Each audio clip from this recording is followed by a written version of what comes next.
Show 'em what you got, baby, show 'em you the shit. Gon' throw it to the wall, baby, something gon' stick, believe that. Fuck these other bitches, don't trip. You been working too hard, tell them niggas cut the check. I know you hustle, baby. Hello everyone and welcome to Talented Bitches Radio. I am your host, Mel from TalentedBitches.com, and I am so excited about this episode because I am here speaking with comedy legend Tom Dreesen. Tom, welcome to the show. Mel, it's nice to hear your voice again. Do you want to tell the folks how we met?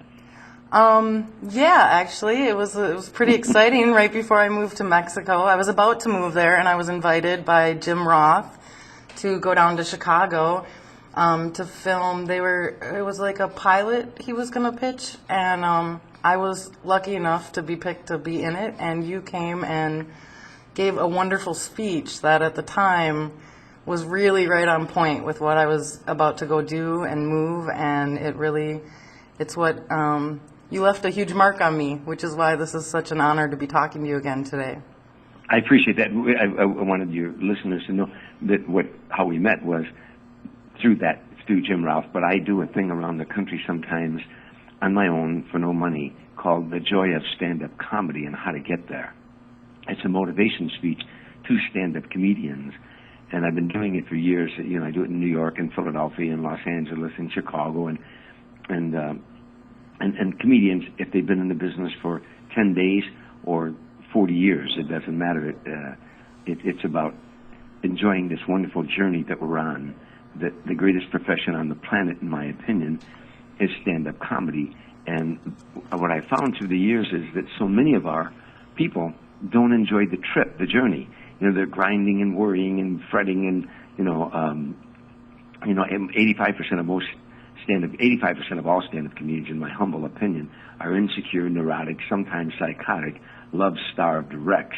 And the other 15% are gifted, confident people who say, this is what I do. I know how to make people laugh, and I know how to write a joke, and so they're comfortable in that.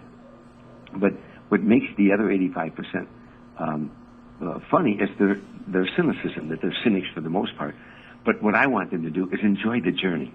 If you're an insecure, neurotic, love-starved wreck when you're poor and unknown, when you're rich and famous, it doesn't get better, it gets worse. So, because you thought rich and famous was going to get rid of all that angst. And when you're rich and famous and it doesn't, then you have to start dumping on your 40 employees that you've accumulated along the way. So I want you to, I try to teach them how to enjoy this journey, how to be comfortable in your own skin and enjoy this wonderful gift of being able to make people laugh. Yeah, and that was definitely, I'm glad you brought that up. That was in my points that I wanted to talk to you, because that was what was so special about that for me, was that obviously coming down to Mexico, the stand-up comedy world, I'm removing myself from that. So it was so much in line with, I'm doing this because I just love doing it, and I really just want to have the freedom to enjoy it and make people laugh. And it is really sad how many of us tend to just self-destruct, and they're talented people, but because of that piece that you pointed out, that you're missing that inner happiness, it's I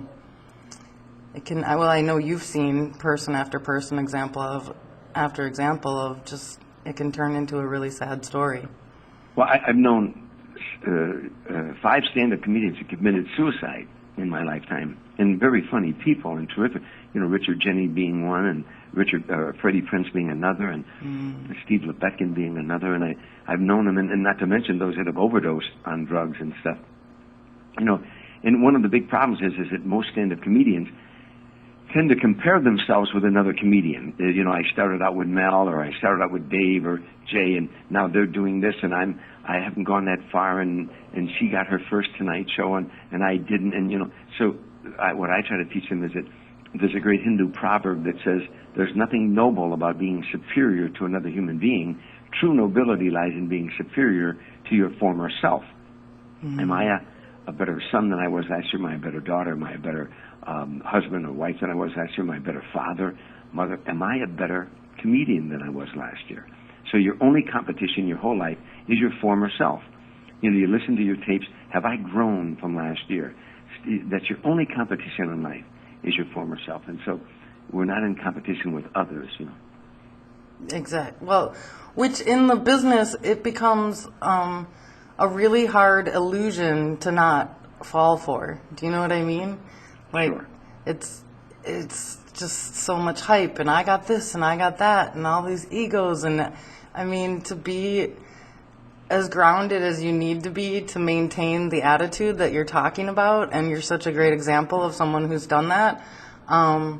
The strength of character is amazing, and so I'm really excited that you started doing motivational speaking. And I know you don't just do it for comics, but is that what initially inspired you to start doing motivation? Yeah, well, I started reading books, because I was like everybody else.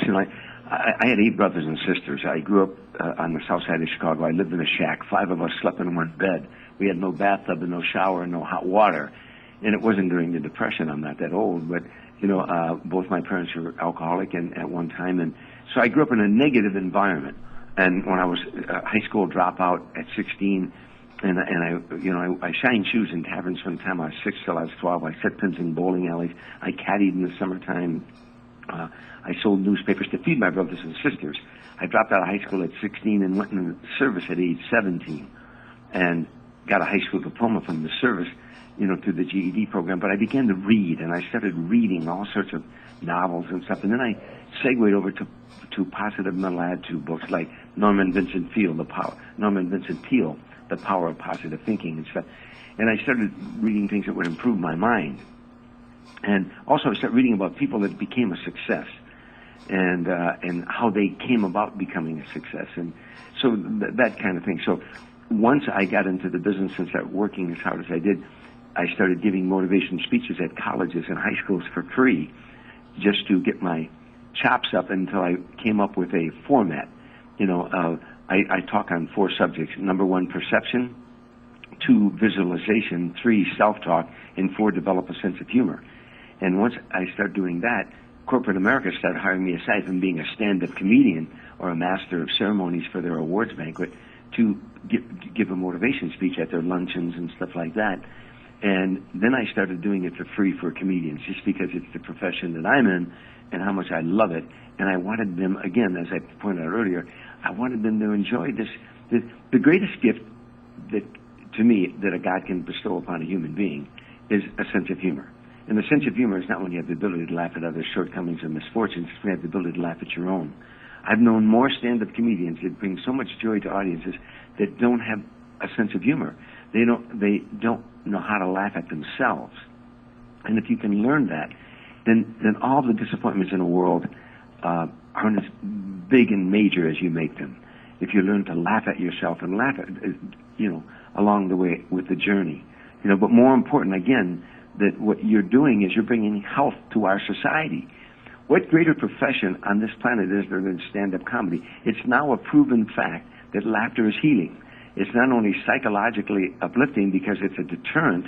The brain can't think of 2 things at the same time, and that's a scientific fact. So if you're watching somebody on TV making you laugh, or you're watching a comedian in a club, you're not thinking of your problems.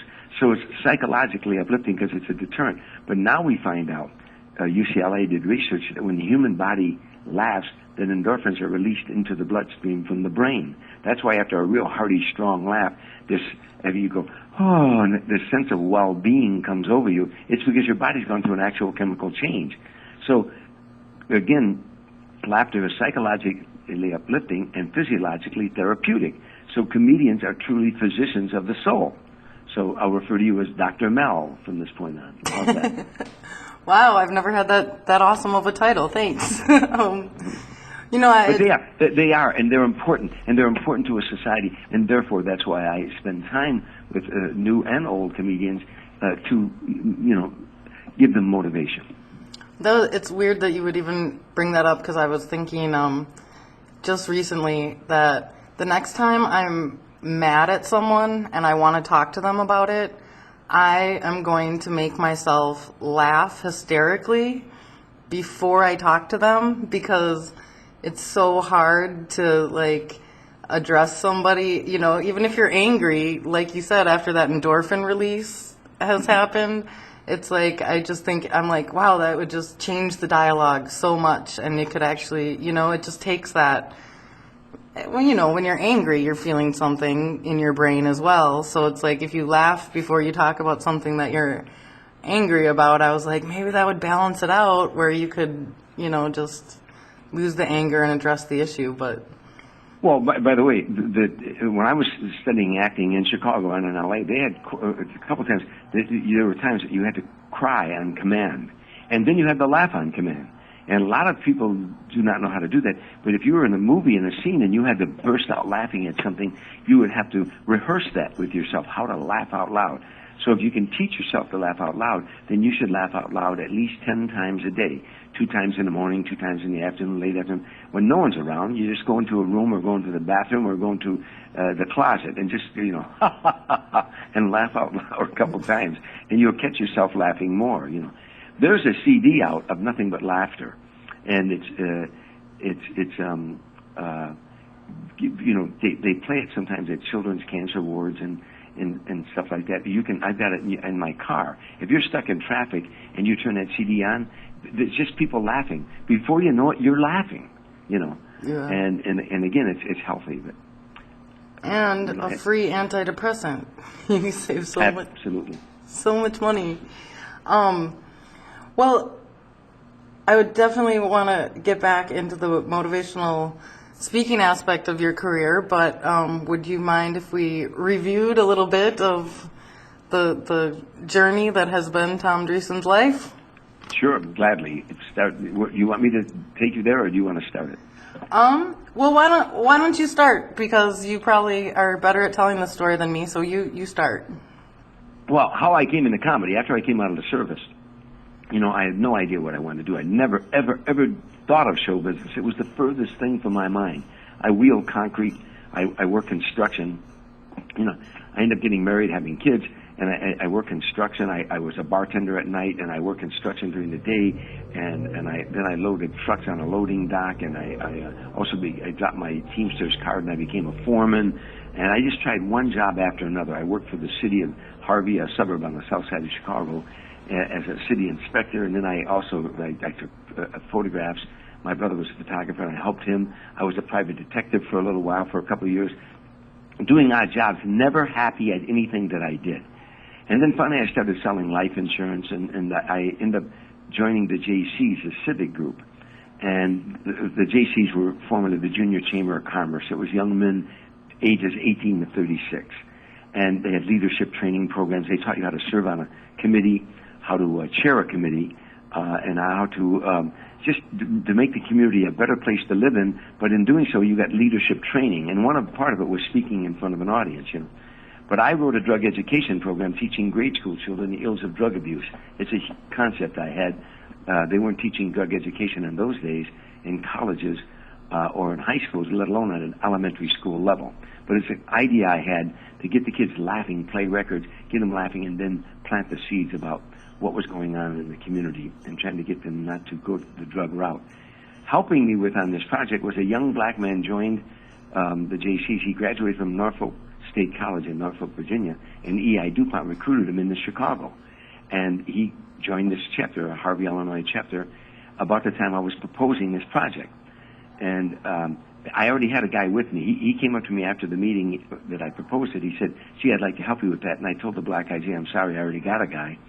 And the next morning, as fate would have it, my friend could not do it. He got a new job. So I went back and gee, what was that black guy's name? Oh, yeah. Excuse me. Yeah, Tim Reid, So I thought, I'll get is that that's not your husband yelling at you, is it? No, those are the resident talented bitches. Sorry, No problem. So so this black guy was saying, oh yeah, Tim Reid. So I went to him and he said, yeah, I'll work with you on that project. And we went in the grade schools, and it became number one in 50 states and in 22 foreign countries, where JCs use it as a model program through their publications. And one day, the program was so successful, but one day a little 8th grade girl said, you guys are funny, you ought to become a comedy team. And the thought of a black-white comedy team intrigued us, and we started writing what we thought was material, and we became America's first black and white comedy team. And as history shows, we were the last. That was from 1969 to 1975. We wrote a book a few years back called Tim and Tom, an American comedy in black and white. And now the book did pretty well, and now we just sold the rights, and it's going to become a movie. I have sitting in front of me right now on my desk the final draft that's going to be the movie of our life. You know. Oh, how wonderful! Oh, I'm so happy. What it was like touring the nation. Remember, there were no comedy clubs in those days, so we toured we worked all black clubs in the North and the South, what they call the Chitlin Circuit, black-owned, black-operated nightclubs. The 20 Grand in Detroit, the High Chaparral in Chicago, the Burning Spear in Chicago, the Dating Club Lounge in Chicago, the Sugar Shack in Boston, the Club Harlem in Atlantic City. You know, we worked this tour, and then we worked all white clubs. So we ended up working the Playboy circuit. So that's what the book is about: the hardships we endured. The fourth time on stage, a guy put a lit cigarette out in Tim's face, and then tried to beat the hell out of me. And I boxed when I was in the service, but the guy outweighed me by 100 pounds and pummeled me. And so we had that kind of a resistance, you know, against what we were trying to do. You know. Yeah, if you don't mind me, just interjecting a little bit. This is great, actually. You're totally going along with my line of questioning, so it's like you knew what was up. But according to the history books, the civil rights movement ended in 1968. I don't think it's ever really ended. We keep trying to move that way. And of course, there's still a lot of racial tension in our society, unfortunately. But it's still very different than the climate that you guys were encountering. And just for people who, you know, like me, that we weren't there, we didn't know what it was like. What kind of like racial climate were you know, what are some of the differences, or could you paint the picture of, you know, what you guys were really walking into at that time? Sure. I don't think racism exists in America today, institutionalized racism. Now, there's going to be, you'll find little pockets of racism in the black community, in the white community. I mean, there's always going to be a little percentage, but I think overall racism, it doesn't exist. 60 or 70 million people voted for Barack Obama. White people voted for Barack Obama. So, you know, I think institutionalized racism certainly doesn't exist in America anymore. You can't show me any place where a person of color is not allowed to go into, or things like that, as there was when Tim and I started out, you know. Right. You got to remember, let me give you the scenario. In 1969, you know, I had just gotten out of the service a few years back. The Vietnam War was raging. Students were protesting all over America. There were race riots in Chicago, in Detroit, in my own neighborhood, you know, in Chicago, on the South Side, in Detroit, in Watts, in New York, and in Philadelphia. There, you know, blacks were rioting all over the country, feeling disenfranchised from the system. In the midst of all this, the students protesting, you know, Martin Luther King was assassinated, Robert Kennedy was assassinated. You know, in the midst of all this, here, this young black guy and this young white guy going across the land trying to make people laugh. And the interesting thing about racism in those days, if there was a black guy who hated white people, hated them with a passion, he wasn't mad at me. He was mad at Tim for being with me. See, they'd call Tim and Uncle Tom. Mm-hmm. If there was a white guy, a redneck, who hated black people, hated them with a passion, you know, he wasn't mad at Tim. He was mad at me for being with Tim. See, I'm a nigger lover, and they didn't mind calling me that or catching me in the men's room in Atlanta, Georgia, when I had 3 rednecks, you know, and you know, and we had to put up with that. Tim and I both put up with that. But I'm a street kid. I don't have a degree from academia, but I got a doctorate from the streets. So I know how to handle those kind of punks. And then sometimes I knew when to keep my mouth shut, you know, and wait for the next day, you know, or something. But we met with a lot of resistance. On the other hand, there were a lot of people that loved what we did, and that's why we worked in different places, you know. But we struggled, and after 6 years, Tim couldn't take it anymore, and the team broke up, and that's what's in the book, and that's what will be in the movie. But we're still the best of friends, and without what we did, we were way before our time. And that's what the movie will probably be called, Before Our Time. In 2008, Barack Obama and John McCain, to their credit, said, we need more discourse among the races. We need more discourse among the races. In 1969, Tim Reid and Tom Dreesen were the only discourse among the races.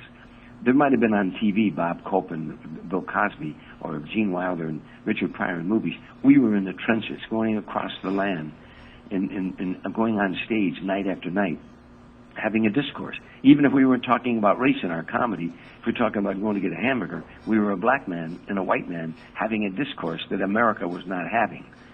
You know, if we walked down the street together somewhere, black guys and white guys didn't hang out together in those days. But, you know, we were partners in this endeavor. You know, I had a wife and 3 kids, and he had a wife and 2 kids, and we had to get out there and try to make a living. And that's what the movie is about, and that's what the book is about. You can find the book on Amazon, Tim and Tom, an American comedy in black and white. Or you can go to my website, tomdreesen.com, DREESEN.com, to find out about it. I remember. After the team, pardon me? I'm sorry, I don't mean to interrupt you. I was just going to say, after the team split up, you know, we both struggled. I ended up sleeping in a car on the West Coast, hitchhiking up and down Sunset Boulevard every night, begging to work for free. There was an old Nash Rambler that was sitting up on blocks in an alley, and it's a long story how I got to that. But my wife and kids were in Chicago. My wife wrote me a Dear John letter at that time. She didn't want any more of the show business. I was trying to make it alone. I had never been on stage by myself before, only with Tim. So I was trying to make it alone, and Tim was out here struggling too, in a lot of ways. And so, but I finally got to the Comedy Store. In those days, comedy was the rock and roll of the 70s. You know, Sunset Boulevard was the hottest place to be, and every night I was going on stage with unknowns. You know, first of all, I had to struggle to get on at the Comedy Store. It took a month before they'd give me an audition, and then when I finally got on, I did real good that first 5 minutes, and they gave me spots, but not at prime time, like at 1:15 in the morning, and 1 o'clock in the morning, and finally I worked my way down to prime time. But I'd be going on stage every night with unknown comedians: David Letterman, Jay Leno, Robin Williams, Gallagher, Michael Keaton. The girl waiting tables was Deborah Winger. You know, wow. These are the comics I was working with in those days. All kids, unknown. Yeah, it's so funny to even hear the word unknown associated with their names at this point. You know. David Letterman had an old beat-up red pickup truck. You know, Jay had an old Buick, and we were just all struggling. You know, and we would try to get enough money after this. You know, those days they paid nothing at the Comedy Store. No comedy clubs paid. I mean, there was only one good comedy club out on the West Coast. It was the Comedy Store in those days, and it didn't pay. We later went on strike for 8 weeks to make that club and the other clubs pay. That's in a book. There's a book called I'm Dying Up Here by William Needleseder, Knoedelseder. And the book is called I'm Dying Up Here. It's a double entendre. You know, as you know, we comics use that expression, I died last night. Yeah. And then, of course, one of the comedians committed suicide after the strike, Steve Lebeck, and so it's a double entendre. But that book, Jim Carrey just bought the... Hello, everyone. Staying true to the technical difficulties format that we've been embedding completely on purpose, of course, into every show. Here's where we hit the technical difficulty in this interview.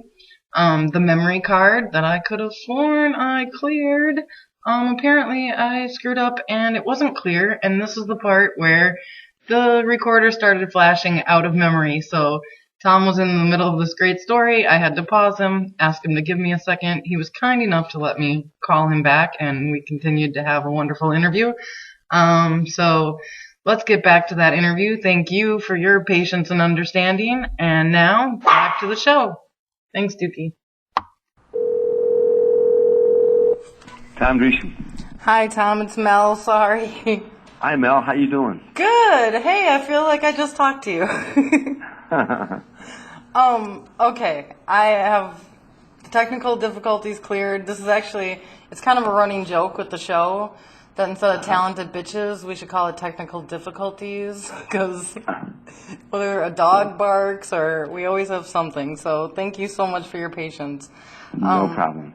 Let's get right back into it. We were talking about the club's not paying, and there was a strike, and then there was a book published about that strike, and you were saying that Jim Carrey just bought the rights to that book. Yeah, and the book is called I'm Dying Up Here with William Needleseder, Knoedelseder, and you can find it at Amazon as well, called I'm Dying Up Here. And as I pointed out, I thought every stand-up comedian should read that. but at that time, that's what changed my life. It's hard to describe what that era was like. Again, comedy, everybody says comedy was the rock and roll of the 70s. At the Comedy Store at that time on Sunset Boulevard, every single night, someone was being discovered. The talent scouts were coming in there every night looking for new young talent, new young stand-up comedians. The Johnny Carson show had originally been in New York City. When Johnny moved to the West Coast around 1973 or so, 74, all the comedians across America migrated to the West Coast. Because in those days, wherever you went in America, if you said, I'm a stand-up comedian, if somebody said, what do you do for a living? You say, I'm a stand-up comedian. The next question out of their mouth would be, oh yeah, have you ever been on Johnny Carson? And if you hadn't been on Johnny Carson in the eyes of America, you might want to be a comedian. You might going to be one, but you aren't one now, because America judged you by, had you been on The Tonight Show? And so we all went there to the West Coast to try to, we migrated there, as I pointed out, David Letterman, Jay Leno, Robin Williams, Lane Boosler, Gallagher, Michael Keaton, and on and on and on. All of us came to the West Coast to try to get on The Tonight Show. Also, coming to the Comedy Store in those days, and there was no improvisation out here at that time. It was the only game in town, the Comedy Store. And, there was another club out in the valley called Show Business, but this was the club on Sunset Boulevard that everybody came to. And these are the shows you could get on in those days. Dinah Shore, Merv Griffin, Mike Douglas, Johnny Carson, Midnight Special, Rock Concert, Soul Train, American Bandstand, and many, many others. There were shows up in Canada that were bringing stand-up comedians on. And so everybody was in search of them. I'm the only white comedian ever to have done Soul Train. I did it a couple times. Oh, wow. Even American Bandstand was booking comedians at that time. And plus, not to mention, people looking for sitcoms. Freddie Prinze did one appearance on The Tonight Show, and the next day got his own series called Chico and the Man, I love that show. Well, so there were, again, that was the place to be. Every night you would come off stage and guys would be all excited, guys and girls. I just got this, I just got that, I just got this. So the excitement was, and the drama was really, really heavy at that time, And from there, I did my first Tonight Show. I struggled for a long time, but they came to see me at the Tonight Show one night. Craig Tennis, a talent coordinator, he was looking at 3 acts, a comedy team called Baum and Eston. There was a comedian named Bruce Baby Baum. He later toured the comedy clubs. And Larry Eston and he were a comedy team. Eston later wrote for the show Cheers. But they were looking at that comedy team that night. They were looking at a new kid named Billy Crystal and another new kid named Tom Dreesen. So, and the 3 acts, they selected Billy and I to do the Tonight Show. And so they told me that night, you're going to be on next week. Well, I got bumped 4 times before I finally got on. Every time I'd go down to the Tonight Show and get put in makeup, they would run out of time. Then I'd go down to the Tonight Show a week later and put in makeup and wait in my dressing room, and they'd come up and say, we ran out of time. This happened, finally on the 4th time, I went to the Tonight Show, and I got in makeup, and Fred DeCordova, the producer, came in the makeup room, and he said to me, I got bad news for you. And I said, what? He said, you're going on tonight. and now the pressure was enormous. I'm a calm comedian, and I teach, as you know, motivation classes, and I teach kids how to train your mind to be calm before you go out on stage. But this first Tonight Show, I can't describe the pressure. Not only was every agent and manager in Vegas and clubs all over the country watch this show, but my mom had everybody in from the old neighborhood sitting in her house. So if I bombed, I couldn't even go back home, Exactly. So you take that long walk from the green room, when it's your turn to go on, and they're in commercial break, and Doc Severinsen in those days was the band leader, and he'd be playing music in commercial break, and they'd take you behind this big dark curtain. They say, the coordinator said, you okay? She said, yeah, and he leaves you alone, and now you get ready to go on, and you can't remember your first line, and you're starting to panic, and you feel a lump in your throat, and it's your Adam's, it's your Adam's apple, and it's your rear end trying to get out. Exactly. Pardon me? Exactly. It's funny because one of my questions was, how did you not lose your lunch on the first time that you went on the Tonight Show? After a while, we learned to, you learn to eat mildly in the beginning of the day, so there's nothing left in your stomach. But that was at that time. Today I'm a calm comedian, but that night the pressure was enormous. And finally the music stops, and that means they're coming out of commercial. When the music stops, your heart stops, and Johnny Carson starts introducing you. We're back now, and I'm glad you're in such a good mood tonight, because my next guest is making his first appearance on The Tonight Show. Would you welcome, please, Tom Dreesen? And this guy opens up the curtain, and you walk out into it's like an operating room, the bright lights, and you can't see the audience, and there's a mark on the floor, a little green T that's taped on the floor that you have to hit that mark, and you hit that mark, and now the audience is still applauding, and you're going, oh boy. Now when they quit applauding, you do your first joke, and it got a laugh. And then I did my second joke, and it got a laugh. And I did the third joke, and it got a laugh. And now I'm on a roll now. Now I was starting to go. And then the fourth joke, like laughter from heaven, Johnny Carson and Ed McMahon are laughing behind me. And now when they're laughing, the audience is laughing. I end up getting 11 applause. And then I closed and did my closing joke. And I turned around and I walked back to the curtain, and everything was going crazy back there. People were running up, and the coordinator come running around the corner. He said, "Go back. You got to go back. Johnny wants you to go back and take another bow." And I walked back through the curtain again, and I took a bow, and Johnny gave me that little circle with his finger that everybody knew you had arrived, And then I went back through the curtain, and I mean, it was chaos backstage. Everybody was hitting me on the back, and great job. And, I went home, and the next morning I had to report for unemployment.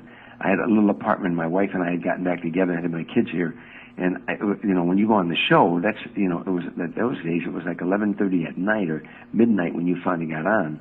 So unbeknownst to me, while I was at the unemployment office in the morning, all hell was breaking loose at home, because all these people were calling, and William Morris called, wanted to sign me to a contract, and then a guy from CBS was watching the show in New York named Lee Curlin, and they signed me to a development deal at CBS. I mean, all of a sudden I was doing Dinah Shore, Merv Griffin, Mike Douglas, Johnny Carson, Midnight Special, Rock Concert, Soul Train.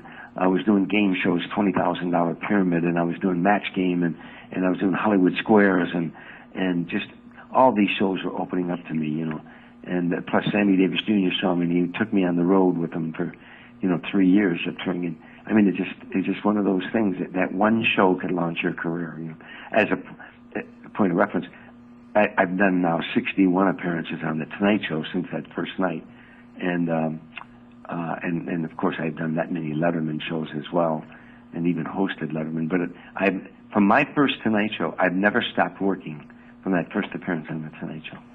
And do you think, because of the way that the entertainment climate has changed so much with the internet, and do you think that an appearance on The Tonight Show can still do the same that it could back then? No. Television's much bigger now. I mean, there's 800 stations you can choose from. I mean, that's the problem. It's vast. And in defense of David and Jay, I'll say that television is much bigger, but the other part is they don't use stand-up comedians as much as they should, David and Jay. I mean, and they're friends of mine, and I tell them this all the time. I think they should use more stand-up comedians, but they don't, and there's no show to launch them like there was. Dane Cook got hot off of a thing called MySpace. He got on the internet, and all of a sudden he was filling arenas of 15,000 people. The social media is the way to go now, and younger minds than mine know how to do that.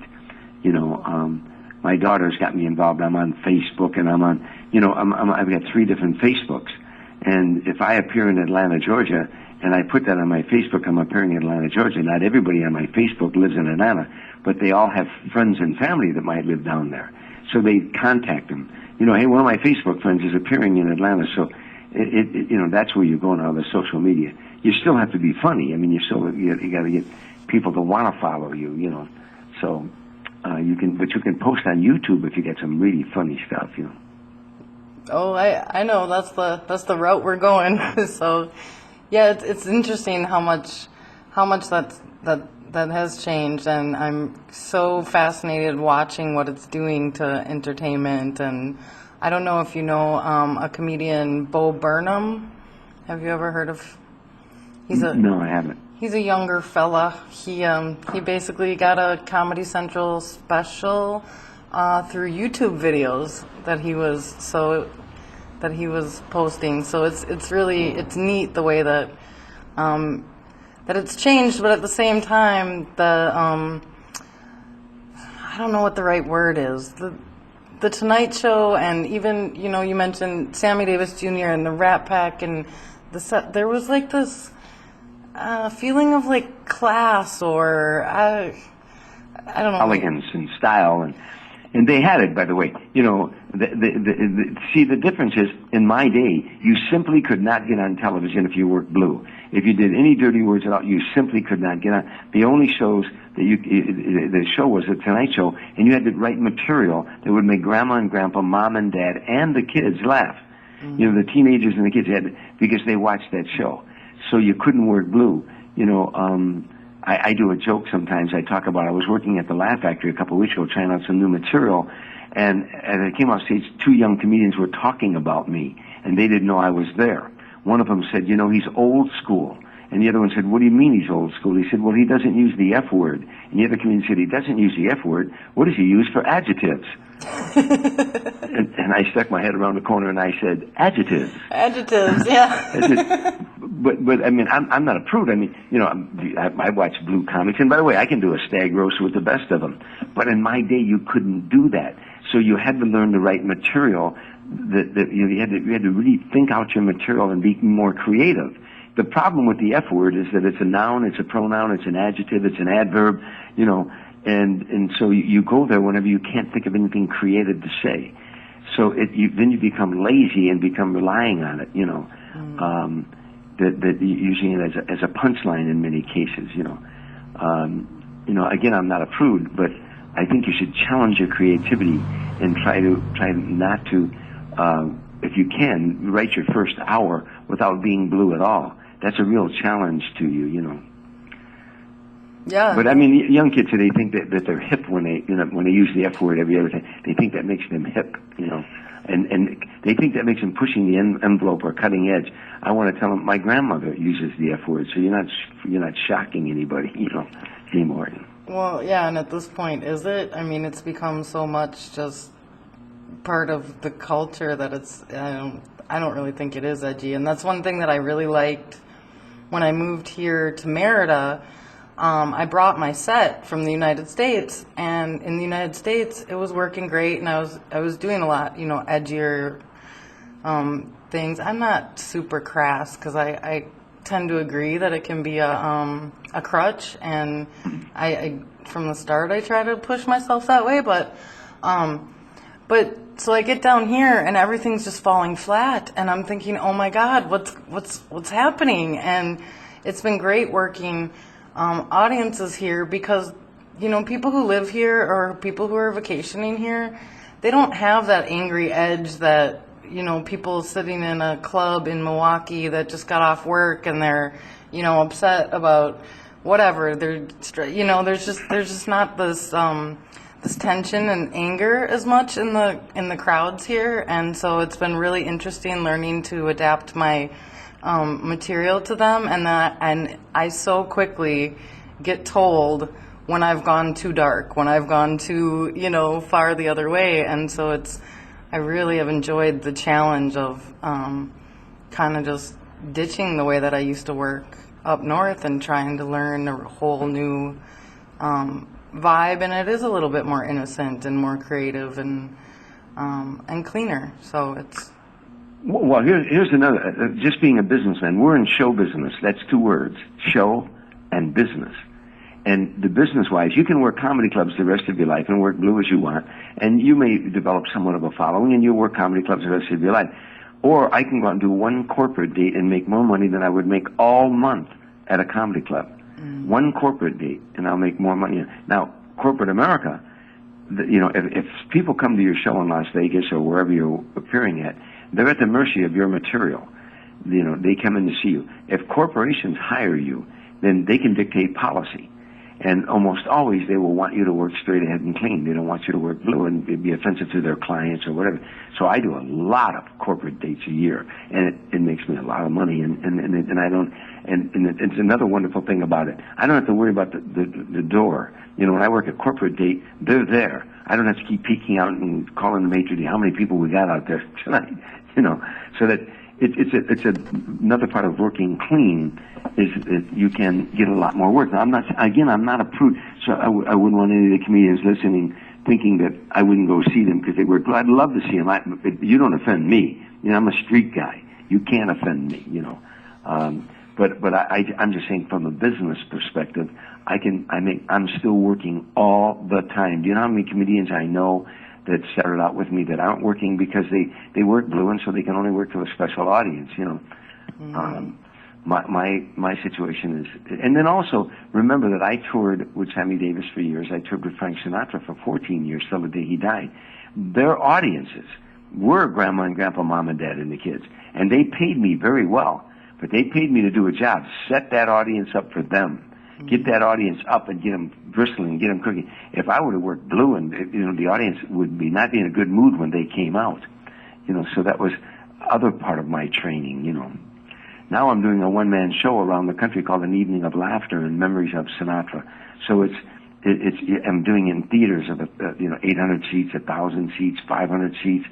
The theater goes dark, you know, and a screen comes out, and then a screen and narrates my life, about 4 minutes of my life, and then he introduces me on the screen, and I walk out, do about 30 minutes of stand-up comedy, and I segue over to a bar on the stage, and I tell a joke at the bar, and the lights go out, and then Sinatra comes on the screen singing, "It's 2:45, there's no one in the place except you and me," and you know, so I let that mood set in. When he gets to the chorus, I'll make it one for my baby and one more for the road. The light hits me, and now I'm at the bar, and the audience is like in a bar with me. And I tell them the first time I heard that voice, I was shining shoes in a bar on the south side of Chicago. I was 8 years old.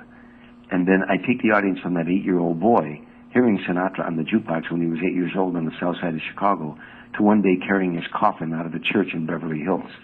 Wow. I take them on a journey telling them funny stories, but poignant stories, and making the audience, in the end, in tears when I take them to the funeral. Then, of course, I have them laughing. You know, I do a monologue, and I toast them all and say, "I wish for all of you what Frank Sinatra wished for you, the very last song he ever sang, that the best is yet to come." And Frank is singing "The Best Is Yet to Come" as they're leaving the theater. Now, my point of that is saying that that's the next progression. Stand-up comedians working in the comedy clubs all your life, you're not going to make much money, and you're going to be stuck in that rut. Every stand-up comedian has a story to tell, how they got there. Now, you can do your act. You can take your act to a theater and call it whatever you want. You know, I call it An Evening of Laughter and Stories of Sinatra. What do I do in my career? I go do stand-up comedy, and when I go on Letterman show and shows like that, I tell stories. So I just put that into a one-man show. And again, that's another way to make a lot of money, and also to stretch out. You know, in Vegas I do 90 minutes. In theater sometimes I do 2 hours, 1 hour with an hour intermission, you know. It's just stretching out as testing yourself. Many years ago I saw two comedians do it. I've always thought a good comedian can make you laugh for an hour and a half, but a great comedian can make you laugh and cry in that hour and a half. Because comedy and tragedy are so on the same line. And one falls to the left, one falls to the right. So I've only seen two comedians do that, Red Skelton and Richard Pryor. They can make an audience laugh and cry. And I said, one day I want to do that. I want to challenge myself. And that's what this show does every night. I have them laughing, and then I have them in tears, and then I turn right around and I get them laughing again. It's a challenge, but it's exciting. Yeah, thank you so much for bringing up that show, because that was definitely, again, I wanted the description of it, and it is going to be touring again, right? You're not done with it. Oh, I'm doing it. Yeah, I'm doing. You can go to my website, TomDreesen.com. You know, DREESEN, DREESEN, TomDreesen.com, and my schedule's always on there of where I'm going. You know, and yeah, I'll be doing it. I'm doing it again in Chicago in October, and I'll be doing it in November. I just do it around the country, and there's some theaters that are really interested in it. In Vegas, people are talking to me about going there, but they want me to go and stay, you know, go to a room and then stay there for a year or two. I'm not sure I want to do that, but because I've got so many other things I'm doing with the movies and stuff like that and acting. And, you know. So would you be willing to give the Talented Bitches listeners a few of your stories about Frank, or one or two of your favorite? I've got so many stories. How I met him was that I read. People say, "How did you start touring with Frank?" I toured with Sammy Davis for years, and then I was on the road with different artists. And I was touring with Smokey Robinson, and we were working all the casinos, and we were in Caesars in Lake Tahoe. And one night, Frank was appearing next door at Harrah's in Lake Tahoe, and I had worked at Harrah's many times. And so after my show one night, I bolted off the stage, and I didn't even change out of my stage clothes, and I ran a block away where Frank was. I wanted to catch Frank's opening. Frank Sinatra created more excitement walking to the microphone than most people did with their whole act. It was just exciting to watch him come out on stage. So I was rushing into the showroom at Harrah's when the vice president of Harrah's Hotel, a man named Holmes Hendrickson, very powerful guy in those days, saw me going into the theater, and he was talking to a big heavyset guy with a cigar in his mouth. And he said, "Tommy, come here." And I reluctantly went over there because I didn't want to miss Frank's opening. And he said, "Tommy, this is Mickey Rudin, R-U-D-I-N, and I recognized the name. He was Frank Sinatra's lawyer, very powerful guy. He said, "Tommy, this is Mickey Rudin. Mickey, this is Tom Dreesen. I think Tom would make a great opening act for Frank." And the lawyer got a pained expression on his face like he'd heard it a million times. Mm-hmm. And he winked at the vice president of the hotel, and I caught it. I caught the wink, and he looked at me and he said, "Hey, kid, if I gave you a week with Frank, would you want more than $50,000? I said, "Mr. Rudin, put it this way. If you gave me a week with Frank, would you want more than $50,000? He said, "Oh, I like this kid." And he laughed. And a week later, I got a call. Would I like to work with Frank? The best is yet to come, and babe, won't it be fine? The best is yet to come the day you're mine. All right, Talented Bitches, this has been part one of my interview with the wonderful Tom Dreesen. Please be sure to tune back in next week. We'll hear more stories about his adventures with the Rat Pack, his adventures in life in general, and of course, he has plenty of more inspiring words of wisdom to share with me and you, and it's such an honor to have gotten this interview with such a wonderful performer and person. Please come back next week. There's more gold where this came from.